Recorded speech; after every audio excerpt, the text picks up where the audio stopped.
Começaremos o trabalho falando sobre sujeitos processuais. Para o desenvolvimento da ação condenatória, haverá necessariamente a participação de 3 sujeitos: o autor e o réu, que defendem interesses antagônicos na relação processual, e o juiz, órgão estatal imparcial a quem se entrega a resolução da lide. Esses são os sujeitos essenciais ou principais do processo, que se classificam como sujeitos parciais e sujeito imparcial, sendo os sujeitos parciais o autor e o réu, e o sujeito imparcial o juiz. Há ainda os sujeitos acessórios ou secundários, ou seja, aqueles cuja participação não é imprescindível para a existência do processo, mas que nele podem acidentalmente intervir, como o assistente de acusação, os auxiliares da justiça, terceiros intervenientes e entre outros. Falaremos agora um pouco sobre o Ministério Público.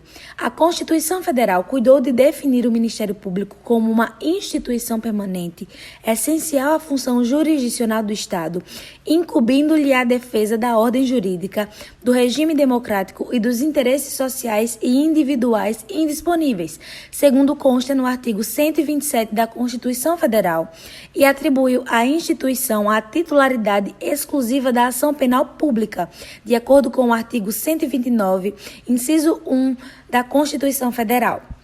De acordo com o artigo 127, parágrafo 1º da Constituição Federal, o Ministério Público rege-se por 3 princípios institucionais, sendo eles unidade, indivisibilidade e independência funcional. Sendo a unidade do caráter uno do Ministério Público, decorre o fato de que, quando seus membros atuam, fazem-no em nome da instituição e não em nome próprio, bem como a indivisibilidade, que permite que os membros do Ministério Público sejam substituídos uns pelos outros. E a independência funcional, que é a não sujeição a influências exercidas por órgãos superiores no que diz respeito ao seu comportamento processual. Trataremos agora sobre as garantias dos membros do Ministério Público. A Constituição Federal conferiu aos membros do Ministério Público as mesmas garantias dos magistrados, para que possam exercer com independência as suas funções. E são as garantias de vitaliciedade, inamovibilidade e irredutibilidade de vencimentos. A vitaliciedade quer dizer que, após 2 anos de exercício, não poderá perder o cargo, senão por sentença judicial transitada em julgado. Inamovibilidade, salvo por motivo de interesse público, mediante decisão do órgão colegiado competente do Ministério. E irredutibilidade de vencimentos. Vamos agora falar sobre as vedações dos membros do Ministério Público.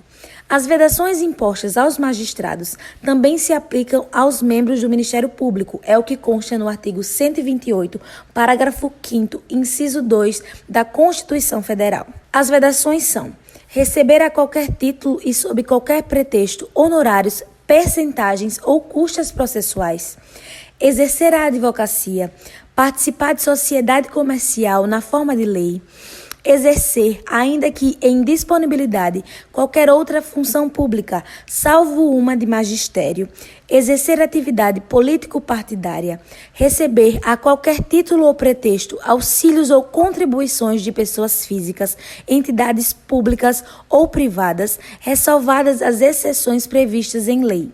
Exercer a advocacia no juízo ou tribunal do qual se afastou antes de decorridos 3 anos do afastamento do cargo por aposentadoria ou exoneração.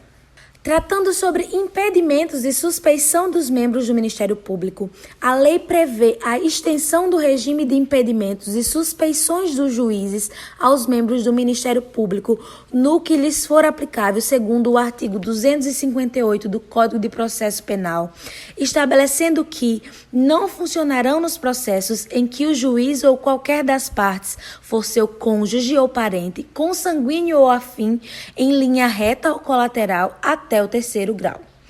Assim, se está o juiz impedido de atuar no feito em que seu cônjuge ou parente atuou previamente na condição de órgão do Ministério Público, o promotor estará impedido de funcionar se seu cônjuge ou parente oficiou precedentemente na qualidade de juiz, segundo o artigo 252, inciso 1 do Código de Processo Penal.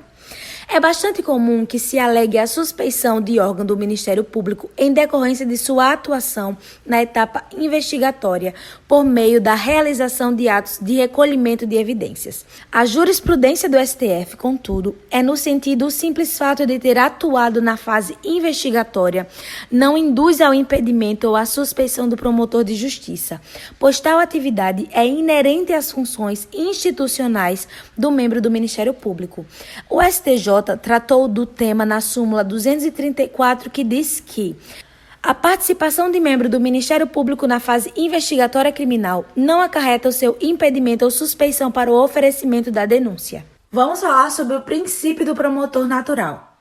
A garantia do juiz natural do artigo 5º, inciso 53 da Constituição Federal, que diz que ninguém será processado nem sentenciado senão pela autoridade competente, consagra não apenas tal princípio, mas também o direito de toda pessoa ser acusada por um órgão estatal imparcial, cujas atribuições tenham sido previamente definidas pela lei. Este é o princípio do promotor natural. Quais são as principais funções do Ministério Público no processo penal? Como titular primeiro da ação penal pública, conforme previsão do artigo 129, inciso 1 da Constituição Federal, cabe-lhe a promoção privativa da demanda na esfera criminal. O método específico para a investigação criminal se concentra no inquérito policial, presidido pela autoridade policial. Concluído o inquérito, remetem-se os autos ao Ministério Público, que poderá exigir outras diligências, requerer o arquivamento ou a extinção de punibilidade, bem como oferecer denúncia. Parte da doutrina defende que a atuação do Ministério Público pode iniciar-se antes do exercício da ação penal, tal como ocorre quando requisita a instauração de inquérito policial ou a realização de diligências investigatórias, como consta no artigo 129, inciso 8 da Constituição Federal. A matéria foi apreciada pelo STF, que afirmou em diversas ocasiões a validade da investigação criminal realizada diretamente pelo Ministério Público. Já nas ações privadas, o Ministério Público atua necessariamente na condição de fiscal da correta aplicação da lei, sob pena de nulidade do processo. Como já foi falado, a existência de um autor e de um réu é sempre necessária para a existência válida do processo. Ao lado desses sujeitos, pode intervir na ação penal o assistente de acusação, cuja atuação, todavia, não é imprescindível para o desenvolvimento da relação processual. Daí porque se diz tratar de parte contingente ou acessória. Nos termos do artigo 268 do Código de Processo Penal, poderá intervir em todos os termos da ação penal, como assistente do Ministério Público, o ofendido ou seu representante legal, ou, na falta de seus sucessores, cônjuge, ascendente, descendente ou irmão, como consta no artigo 31 do Código de Processo Penal. Releva acentuar que a assistência tem lugar exclusivamente na ação pública, uma vez que, em se tratando de ação privada exclusiva ou subsidiária da pública, o ofendido atuará na qualidade de querelante, ou seja, como parte necessária.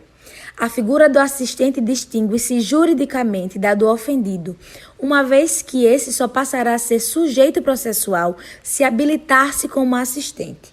Enquanto não se constituir assistente, portanto, o ofendido conserva a qualidade de mero participante processual. O assistente não atua pessoalmente no feito, mas por intermédio de advogado. Quem são os legitimados? O legitimado principal à assistência é o ofendido, que, se incapaz, será representado por um dos pais, por guardião, tutor ou curador.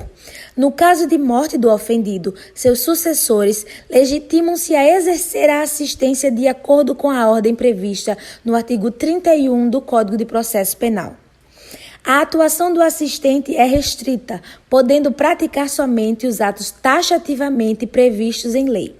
As atribuições do assistente de acusação são: propor meios de prova, fazer perguntas às testemunhas, aditar os articulados, participar dos debates orais, arrazoar os recursos interpostos pelo Ministério Público, formular quesitos e indicar assistente técnico e requerer o desaforamento do julgamento pelo júri. Se tratando sobre a legitimidade recursal dos assistentes de acusação, podemos dizer que são 3 as hipóteses em que o ofendido, sendo assistente ou não, pode recorrer supletivamente, sendo elas apelação contra a decisão de impronúncia, recurso em sentido contra a decisão que declara extinta a punibilidade do acusado, apelação contra a sentença relativa a crimes de competência do tribunal do júri ou do juiz singular. O prazo para interposição dos recursos depende de estar o ofendido habilitado ou não como assistente. Se habilitado, o prazo é o mesmo previsto para as partes, ou seja, de 5 dias e será contado do término do prazo para o Ministério Público se o assistente for intimado antes dele. E da intimação do assistente quando intimado após o Ministério Público. Acaso não se tenha habilitado como assistente, o prazo para recorrer será sempre de 15 dias e correrá do dia em que terminar o do Ministério Público.